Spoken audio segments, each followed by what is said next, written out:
Hi, I'm Femi OK and you're in the stream. Today, think back on the last few Hollywood films you've seen. How many of them had white actors in leading roles? Let's find out why.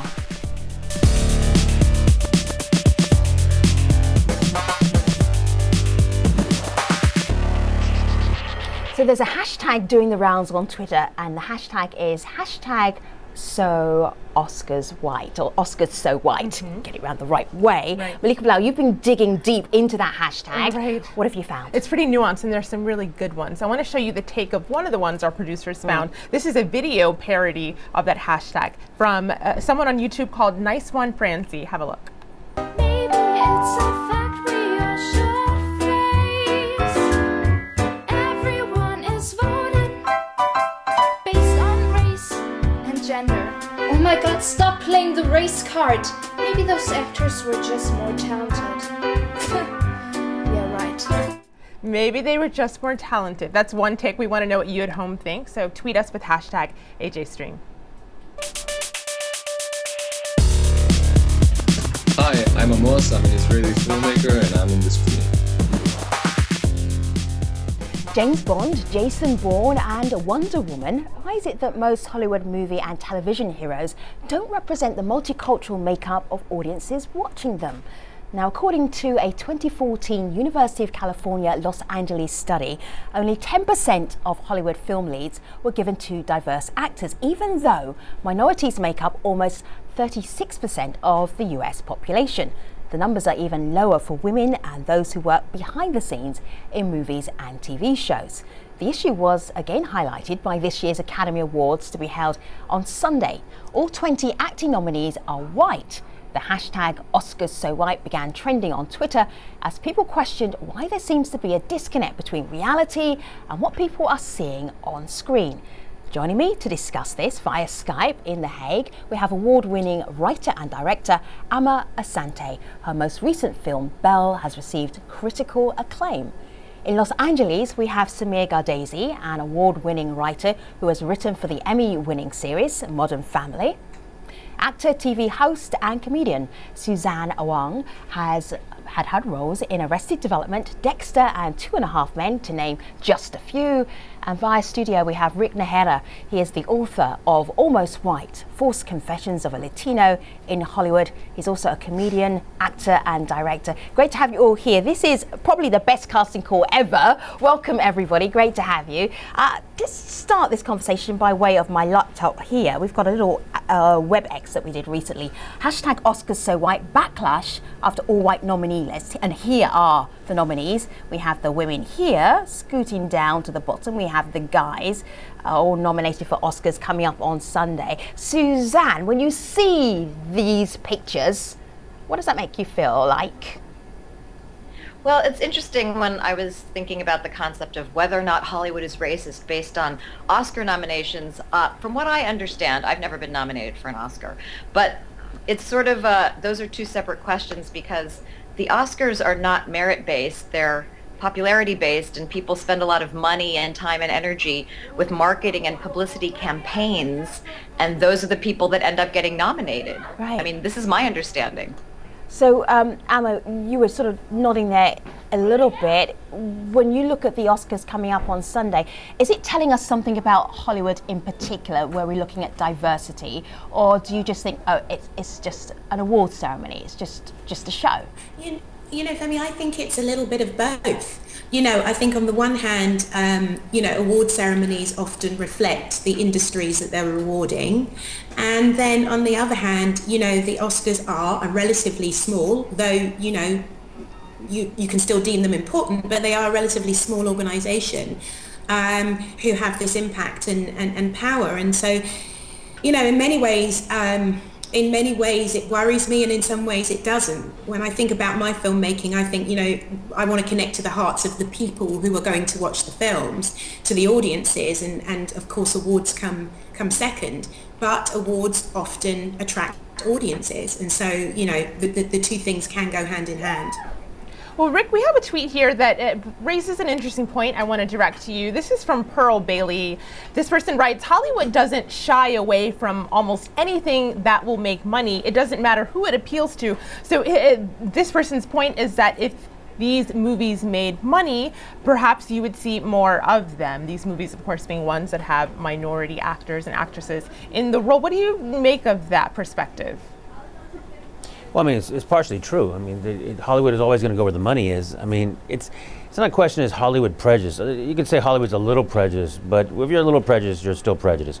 And what they do is they choose what they know. And they know mostly, like the Academy is mostly white males, they choose white males. They do stories about white males. And those stories are put out there, and people have very few other stories to choose. What's opening up more in Hollywood is now the web. I mean, I'm writing on a show called East Los High, and that's a Hulu show, and it's getting huge numbers. It's on the web, and it's very popular. And the web is what's changing everything, and democratization of Hollywood is now happening through the web, not through the films. Films are almost old media. Suzanne, you look like you're about to eject yourself from your seat. What's going on? Why are you so excited? Rick says the web, and Suzanne gets excited because why? Well, just because here's the thing: the people vote for what they know, but people also write and create what they know. And so I recommend that everybody do what Rick did, which is take the power back by writing and creating your own projects. Don't wait around for somebody else to create something that's perfect for you to work on. Get out there and become writers. Write what you know. Write what you're passionate about. You know, I know everyone out there who's listening has probably gone to see a feature film or watched a television show and thought, I could write something better than that tonight. Well, then do it. Do it. And put it on the web. Yeah. We've all become creators now. We're all creators. That's what's happening now. We're all becoming creators. It's democratization of the web, and it's opening up to the entire world 24/7. Everyone in the world can watch it. Why not open up to a worldwide audience? Let me show you some of the cast that Samir has written for. Back here on my laptop, I've got some of the youngsters from Modern Family. Wow, is that a show that's incredibly diverse?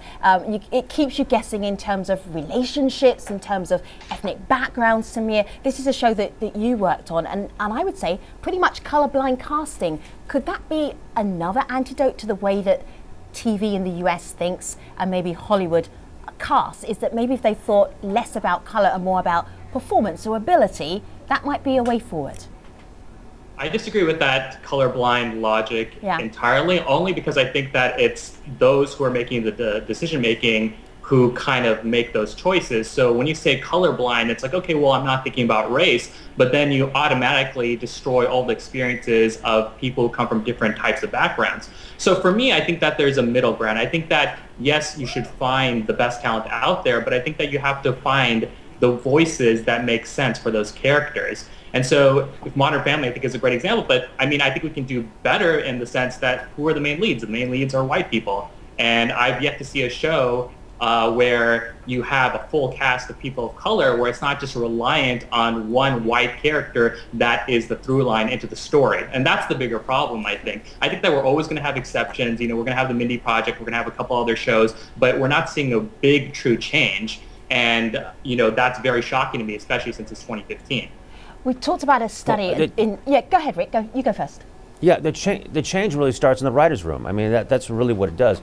It starts in the writer's room. It's the writer's perspective. I wrote a show called, I was on the writer's room of In Living Color. It had a black man, an executive producer on a new network called Fox, and it was really groundbreaking at the time because what it did was it had a room full of writers of color. And that's how you really change everything. It's the writer's room. Absolutely, yes, and I think it's that conjoined effort. Suzanne? Sorry, I just wanted to say yes, and you had Steve Park, who's Korean, on In Living Color, and yes. You know, because Koreans are the funny people of Asia. What? Yellow power? It's true. It's part of the culture. We're the little Asian country that the bigger ones have picked on and oppressed, so we use humor to sort of rise above. But I mean, that was breakthrough back then. In Living Color, it starts in the writer's room. What are you writing? And then that's casting is based on writing. So sorry to cut you off there. And the problem is that since then, the issue is that we haven't really seen too many In Living Colors after, and it's been 25 years.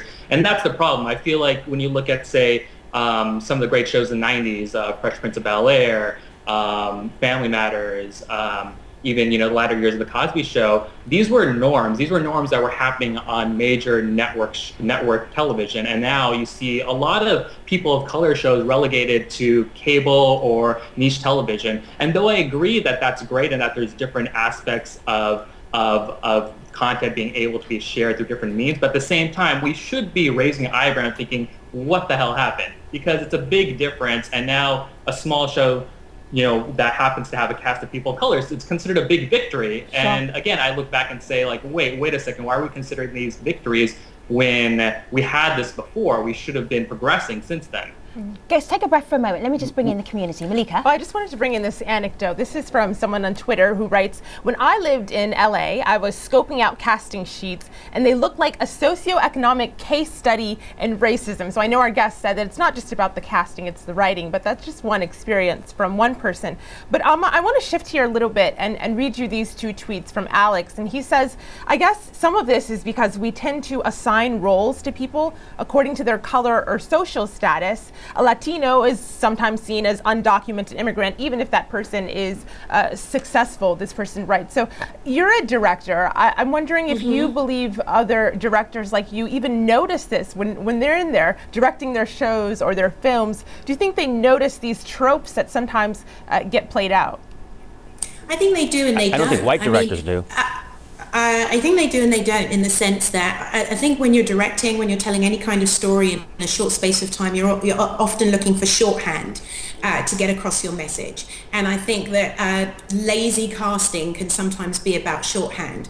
I can speak for myself personally and say that, I am always looking for ways to be open about my casting, but also to look at how my casting of different ethnicities, what that might say about each character. And I was talking earlier about the fact that, you don't necessarily always have to have a completely black family if you're going to have diverse casting. I remember in a TV series that I did in the UK many, many years ago, we were casting a fully black family. And a young man came in and he was actually biracial. He was half black and half white, but he looked completely white to me. And he didn't fit into the context of the family that I had written and I was trying to portray on screen. But I was so frustrated with myself in not recognizing and not realizing that he actually was biracial, that for me it was important that the next series I actually not only wrote a part for him, but I created an entire family around him that was a mixed family. Some of them were black, some of them were white, to actually remind the world or Britain at the time that ethnicity is a thing that you sometimes cannot define. You sometimes cannot look at somebody and define what they look like. And I wanted to reflect that in the family that I was creating on screen. So in some ways in some ways you could say it was not colorblind casting, and in other ways you could say it was very much colorblind casting, because I wanted to show the world that sometimes families are made up of all different colors. So, I think there's a thing that I've spoken about earlier, where there's lazy casting, and then there are the times where you actually go out. Can you give us an example, Amma, of lazy casting? Last time you watched something and you thought, that was so lazy. Why didn't they try harder? Do you know that it's really, really hard necessarily to sort of think of things on the spot? But I think about soaps often. I think about UK soaps in particular. I'm less familiar with the US world, but I think about UK soaps, and I often think about how characters, I think they try very hard to give characters in UK soaps colourblind storylines, but they are rarely cast as colourblind characters, or characters that just ordinarily fit into the world, as well as having their own aspects of culture, if that makes any sense. There's always something very different about them. All right, go ahead, Samir. Yeah, go on. So one of the biggest things I think that happens in the casting room, and this is something that I'm sure everyone has experienced it as a writer especially, is that you'll be asked the question, can we make him white? And I think that's lazy casting, because I think that there's this wider pool of white actors that happen to exist that have more marketing power, right? But I think that we have to take a step back and look at the cultural shift. How can we start focusing on other characters to be from different backgrounds and different places of life, to be able to be part of the process? I would have to agree with that, Samir. Well, I would have to agree with what Samir has said there, in the sense that, you're absolutely right. Lazy casting is when producers, financiers, all of those that have the power assume that the way into the story is through the person. All right, so Amma, take a breath here, because I want to show our audience something, and then you and Samir and Suzanne and also Rick, you can tell us, is this lazy casting? This is a mega movie called Exodus, Gods and Kings. Twitter was apoplectic when they saw who was playing the main role of Moses. This movie came out last year. Have a look at a little clip here. Ramesses, you grew up together, close as brothers. Keep each other safe. Always. You know something's wrong. You've always felt it. Your parents never told you the truth. So Christian Bale is playing Moses, okay? And it's a long time ago, but I'm guessing that Moses probably didn't look much like Christian Bale. Samir, is that lazy casting? What's going on there where a European Anglo-Saxon actor is playing a character who obviously has a more diverse background? Yes, it's definitely lazy casting, but right. I think my bigger concern is that say you did have an Egyptian actor that was, or even an Arab actor playing this role to make it more specific to the region. Yeah. That wouldn't be exciting to me because we're just telling a story that isn't really unique. It's like basically you're codifying these images and saying, okay, well, Egyptians should be playing these very period piece roles. And I think that tends to happen in other communities as well when it's like, well, I want to see an Arab American drug dealer. I want to see an Arab American serial killer. Those are the stories I'm excited about. So twofold, I feel like, yeah, it's lazy casting. Secondly, even if they did get it right, that doesn't excite me much. I think we can do better. All right. Way better. Malika. Rick, on the other side, we also saw people online get upset about the appearance of a black stormtrooper in Star Wars. There's a Facebook comment here from someone who has some pushback here. Chuck says, having a black stormtrooper means a required change in the canon of the story. And James Bond, as another example, is old British money. So be realistic. There can't be a black James Bond is what he's saying. Why not create new characters of color and new stories instead of rehashing old characters in new skin? Rick, what do you think about that? Actually, I think it was right. Actually, that was on my Facebook. Some guy, and the man put it on my Facebook, and I have to agree with him. Wanted to make sure you knew. Yeah, I knew. Now I'm remembering the quote. But I sat there and I saw Spider-Man in New York City. I was just there for the Maestro Cares Gala with Mark Anthony, and there was a Spider-Man, and he was black. And he took off his mask, and all of a sudden I saw a black Spider-Man who was in Times Square. And I thought to myself, I said, it would be probably more surprising that Spider-Man was black, that anyone in that audience were all shocked by the fact that Spider-Man is black. And I think that's it. We're so many times we're reinforced every single time that the lead is white, that we get so used to it that it's hard for us to get out of that whole mentality. And I'm not talking just white people, I'm talking minorities too, because we're fed this propaganda every single minute. I mean, right now, the Kaiser Permanente did a study, and there's 77 more minutes do children spend involved in TV, watching media and all that. 77 more minutes a day. That means that's 77 more minutes a day of the same media stereotypes propagated every single time. And after a while, it's hard to break away from that. See, Rick and Suzanne and Amma and Samir, you have really great careers, touch wood, so far. What are you doing then to push back? Because there obviously are boundaries. Rick, how are you dealing with it? Rick, is Rick still with us? Well, I'll take that. I mean, a lot of times is you have to be smarter. I mean, simple as that. You just can't be a person of color. You have to be the best person of color, and that's kind of the Darwinism of Hollywood. I have to write more shows, I have to write more books, I have to write more material than anyone around me just to get a job, and that's the hard part. But I've talked to people like Sidney Poitier and worked with people like Keenan Ivory Wayans, and it's always been the same. But we just can't quit. It's not our nature, and we're going to have to fight harder and harder and harder to make it. And I have made it in many respects, but it's not enough because we know how much more we need to get and how much more we need to go. Because to make these numbers change, we have to fight even more and more every single day in Hollywood. And that's the hard part. That really is. Sure. Suzanne, what kind of characters do you usually get offered? Well, I've had a long career for the last 25 years. I've been a TV host on HGTV playing the host of House Hunters, the #1 show on the network, as a completely, girl next door, all-American person out on on your screens every day on HGTV. And I've played a crazy immigrant Korean character on NBC's Las Vegas for 4 seasons, where I was the comic relief of the show. I've done a wide range of roles. It's interesting, when I was in New York City, the breakdowns talking about, describing each character that I might audition for didn't specify ethnicity. And then I got to LA, and just like that one person tweeted, there was so much, it was so broken down by ethnicity. I thought, that's interesting. But I see more and more any ethnicity is popping up there, which is good. As far as what you're talking about, as far as difficulty with being a minority, what's interesting to me is I'm a stage 4 breast cancer survivor and thriver. I reversed it. So I don't just believe in miracles, I am one. And I believe that anything is possible. I was blessed with parents who raised me, telling me they loved me and I'm wonderful, and kissing me and hugging me and telling me that I can do anything I want to in the world, and I believed them. So I've approached everything in my life with anything is possible and I can accomplish anything that I want. Right. And so I don't believe in statistics. People like to focus on statistics or the what is or the past.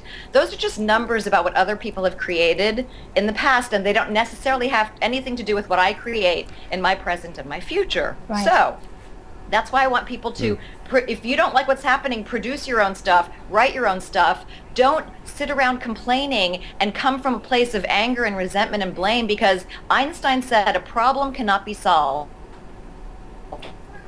Created the problem. So if a bunch of people, a bunch of minorities are sitting around whining and complaining and coming from a place of anger and blame and resentment, right, that's just a waste of energy, in my opinion. Okay, let me jump across to so fun yes, Samir, go ahead. Whining so fun sometimes. Yeah, right. Okay, so Samir, you asked the question earlier on, was that what happened? What happened to all the diversity shows, the family shows that were all mixture and all kind of diversities? What do you do about it? If it's got worse on American TV and American movies, what do you do about it? I think that it's just not from the writer's level. I think that it also comes from several things happening at the same time, right? You have the writers creating characters that are different, that are people of color. You have the studios willing to be on board for that, and then you have new actors emerging so that those parts can be essentially filled. So it's a lot of things happening at the same time that have to work out, because again, a likely scenario in development is that I could write a pilot and it could have all people of color, but once we get to casting, if the studio doesn't like any of those actors, it won't move forward. So it's a lot of what we can do, but at the same time, if you're working with the Hollywood system, it's figuring out where the links are. And I think that's why these conversations are so important, because I think that when you're in Hollywood, race is a very silent issue. It's something that no one really likes to openly discuss, but we all know it is a huge problem. And, if we don't do anything, it's going to get worse. Right. Hollywood has always been a very segregated city. I mean, it really is. I mean, if you look at it, most people I work with, I'm talking white writers and everyone else, don't really interface with people of color. We live in these small little communities. So New York's different. You're in a subway. You get to see people of color every single day. You look around. But I did a show, and I've worked for CBS for 10 years doing the Diversity Showcase. Of the showcase, 32 series regulars have come out of it. 3 have gone on to Saturday Night Live, and 2 have gone on The Daily Show. That's incredible numbers. That's directed by a Latino, directed by me. And I'm involved in the writing and all of that. Yeah, and so look what we've done, and no one thought it would work. And it's simple as that.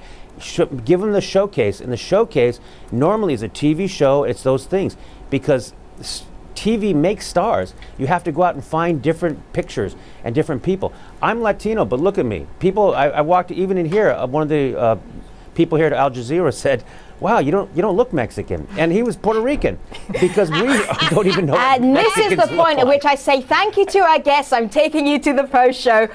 Music rises up. Okay, Rick Nahera, Suzanne Wang, Amma Asante, and Samir Gardezi. It is great having you here on the stream. We are not done with you yet. We're going to extra time, and we'll do that at stream.aljazeera.com in the post show. But let me tell you first of all what we're doing on the next AJ stream. Well, President Barack Obama is calling on American Muslims to help his government fight violent extremism. So what role should Muslims play? We'll discuss that on Monday. In the meantime, see you online. Thanks for watching.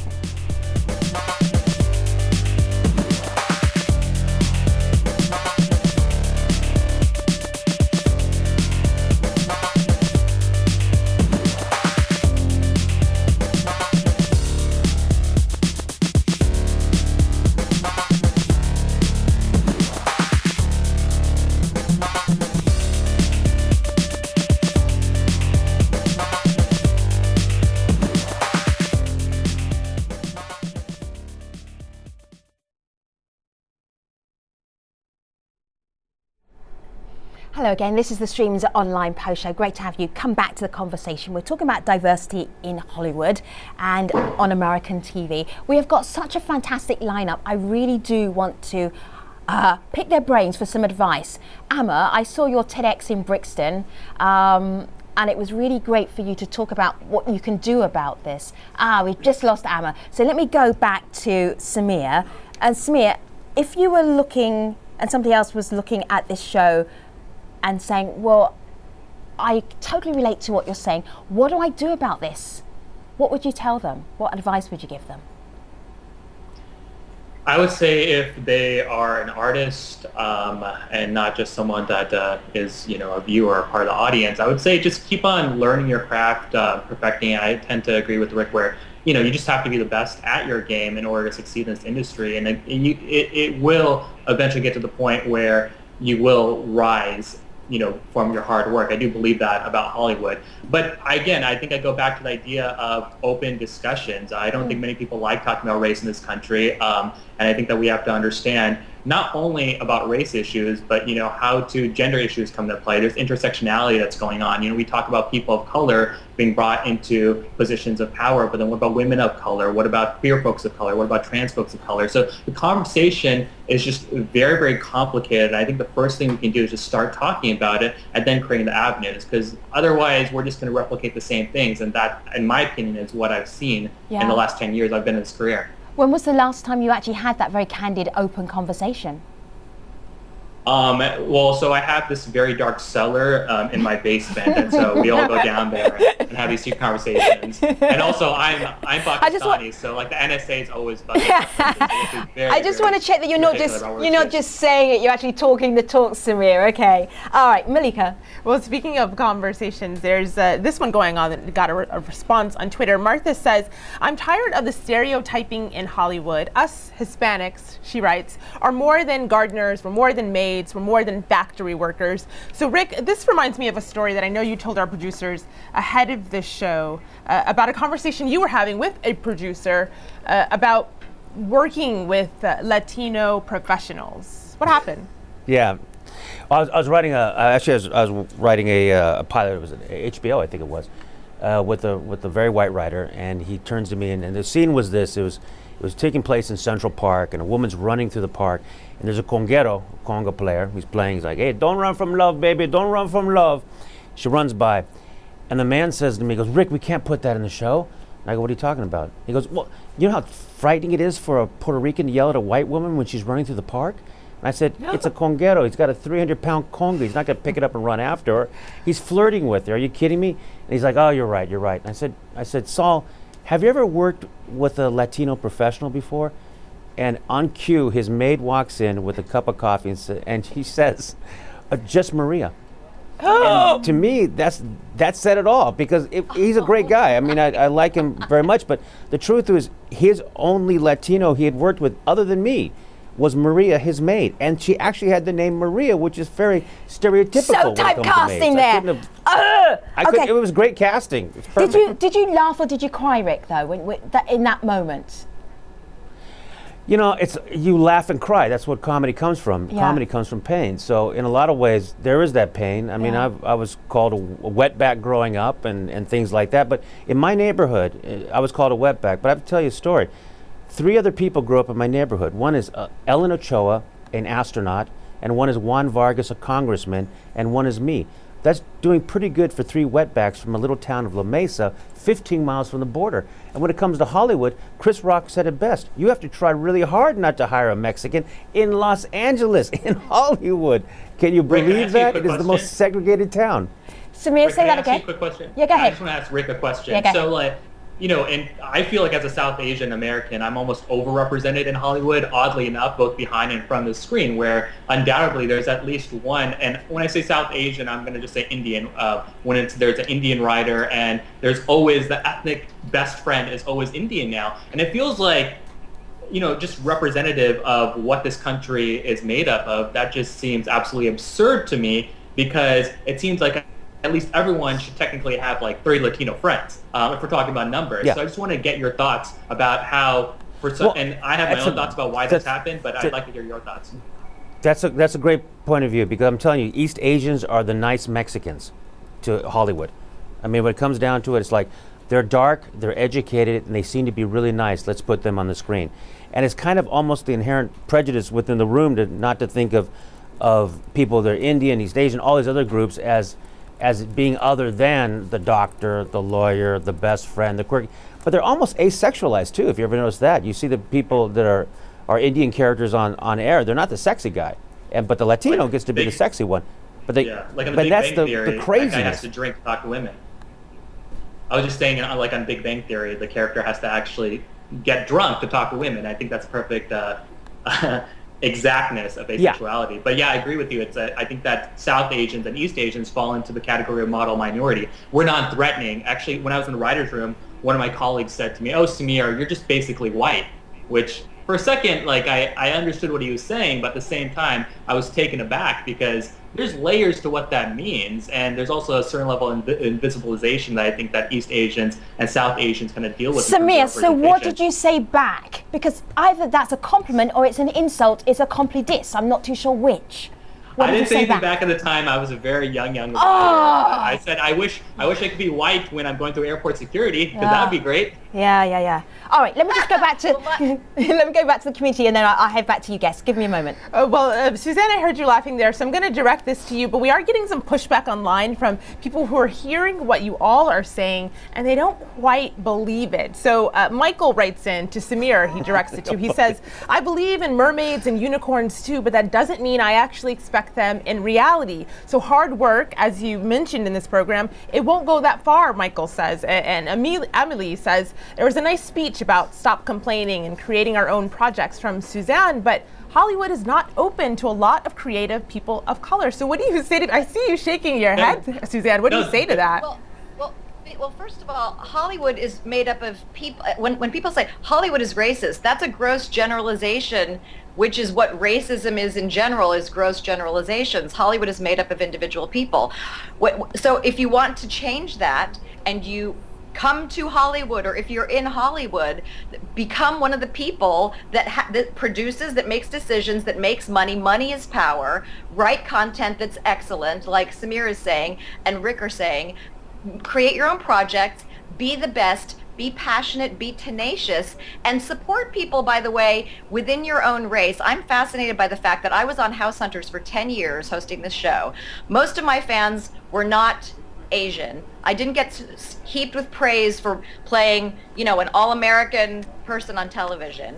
And then I do something where I have an accent, and all I get is crap, from Asians. And so it's like, well, support people that are doing what you supposedly want them to do, first of all. But I think, if I could just interject for a second, I think sometimes it's also about working out what the rules of Hollywood are and what the game is that is being played out at times. I mean, for me, I knew that with the film that I was putting out that was going to have this woman of color front and center, that if I was going to get her in there as a lead in something that had traditionally only been very, very white, and very, very British, I was going to have to surround her by a bunch of thespians who were box office names in the UK, who were well known, who were going to, embrace her with their talent in order to platform hers.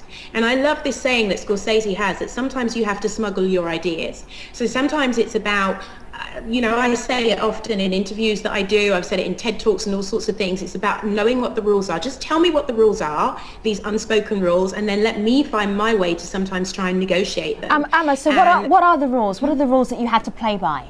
Well, I mean, I've said it before and I'll say it again, I was told often as an up-and-coming writer, movies and shows that have black leads don't sell. They're very difficult to sell. In certain parts of the world, they're very difficult to sell. I do believe in unicorns and fairies, actually. And I also believe that essentially, our hearts beat in a pretty similar way. And so, but I love the fact that I can be defined culturally as something separate to perhaps my next door neighbor. So for me, it was about finding a way that I could create a character that would cross over into many demographics, but would be culturally specific. That's who Belle is. She happened to exist in history, but I only had a certain amount of information that I could work with, so much of what I had to create was from my imagination. And I actively had the thought in my mind that I was going to smuggle this actress front and center, and allow her to do something that hadn't quite been done before. All right, so I think it is Emma, about take a breath for a second, because I know we've got a little bit of Belle that we can show, because I've seen this movie and it's a very beautiful movie. So you smuggled her in. So when you went to talk to producers or you were pitching your film, did you say her name first, or did you say all the other actors who were on board first? How did the smuggling take place? But I can tell you there was a version of the movie that was being touted around before I came along, which was also based on the painting, that was about Dido Belle and her cousin Bet, who is white, who were both in the painting together. And that version of the story was a film that was equally about the two girls. That wasn't what I was interested in doing here. What I was interested in doing was seeing the world through the eyes of an 18th century woman who happened to be black. That's what I wanted to do. So for me, I talked about everything that mattered in her heart, everything that mattered about her feeling like an outsider, her feelings of rejection, all of those things that we can all identify with. Right. And it's really interesting, actually, when you're working on a script. Do you see that always happens, isn't it? It's like ... what happened next? All right, so Rick. Yes. All right, so Rick, Emma, we lost you for a moment. We'll come back to you. Okay, Rick, cool. Rick, for you, I mean, for me, I felt like the CBS diversity program, which is CBS is a major network in the United States. They've had this project for many, many years. I felt when you lit up when you talked about that, I felt like that was the way to get rid of the gatekeepers and kind of blow up the normal kind of diversity issues. It is the way. Yeah. It is the way because you're showing a showcase. Anytime you give a showcase, and I call it a show, it's not a showcase. First of all, we worked 4 months on it. I direct the show for 4 months, involved in all the writing. 4 months the show was going on. We chose 4,000 people applied, 2,500 auditioned for us. I choose 21, me and the vice president of casting, Fern Orenstein. We choose 21 people. We work with them for 4 months. It's a master class. We put on a show for 5 nights, and that show is sold completely out. Yeah. It's a free showcase, you can see it, but every single executive comes to it. I'm talking Les Moonves, Nina Tassler, every executive, they come. And these are big people who run networks. So to me, it seems like that people don't know where the diverse talent is, and you're going, here they are. Have a look at them. Here so it's only not knowing. Is it only not knowing? It's not any other kind of prejudice, but just not knowing. It's a lot of times it's a sin of omission. They just don't know, but they're still excluding. But even myself, I mean, I wrote a show that was on Broadway called Latino Logs, that starred 4 great Latino actors in it. One was Eugenio Derbez, who's a huge star now, and there's been only 3 Latino writers who wrote and starred their own play on Broadway. That's me. How many people know that story? Yeah. They don't know those stories, and that's the problem. The mainstream media tends not to pick up those stories. I mean, how many times would you look at the whole world? That's why I love being on Al Jazeera right now, is that the world looks at the world totally different than America does. We've always been that way, and the stories that we're showing on the air on mainstream media and the news is pretty ridiculous compared to what's really going on in the world. All right. And we know that. And I just want to add something so we're telling our to stories. The diversity issue. So I think that it's a double-edged sword in a lot of ways, because I think that's great. I'm a product of a diversity program, and it allowed me to get access to a lot of things that I otherwise wouldn't be able to. Having said that, though, there is, and I think we'd be lying to ourselves if that wasn't true, there's a big stigma attached to diversity. First of all, the term diversity in itself is very strange to me, because I don't know what that means, but it's a term that's being thrown around basically as a supplement to people of color. You do really know what it means. You just maybe don't like it as a phrase. Right. You do really know. I know what. I think diversity is a reality. Diversity is reality. I mean, the problem is that the way that it's used in, among agencies, things like that. For instance, I worked at a desk in an agency, and this is how agents would talk about diverse writers. Oh, it's a diverse writer. Give it a read, but no, it's a diverse writer. So there is that light stigma that's attached. So the way that I always looked at it is that use these programs to your benefit and run away from that as quickly as possible, because what you want to eventually become is use very them and then run. You want to be a white writer, I agree with you, right? Yeah. All right, so guess, Absolutely. I literally have a minute left for all of you, so I just want to hear one last piece of great advice, literally in a nutshell, in a sentence. Suzanne, what do you have for us? I have a quote for you from Alex Steffen. Optimism is a political act. Those who benefit from the status quo are perfectly happy for us to think nothing's going to get any better. In fact, these days, cynicism is obedience. Rick, what do you have for us? I would have to say that I'm quoting someone else. The change starts with you. I think you have to love your individuality, celebrate it, show it to everyone around, and in the end, you'll win out. Amma? I say please, please, please try as hard as you can not to see the obstacles, not to view the obstacles, because if you do, they will prevent you from coming out of bed. Hang on to every success you can, no matter how small the successes are. If you get to the end of a scene in a script today, celebrate that as a success and keep building on your successes. Please keep pushing our stories, because if we don't tell them, then somebody else will. Samir. And we may not like what we see. Build a boat and sail away into nothingness. I say that half kiddingly, but I think that I Samir, you ruined our trend of optimism right there. I'm just being contrarian just for the sake of it to a certain extent, but I'm saying that because I don't think it's only our own merit that's blocking us, and I think that needs to be the forefront of this discussion. Like, all of us are very talented. We made it. There's going to be thousands of people that look like us that are going to be making it, but what is the real cultural shift? And I think that comes from these very uncomfortable conversations.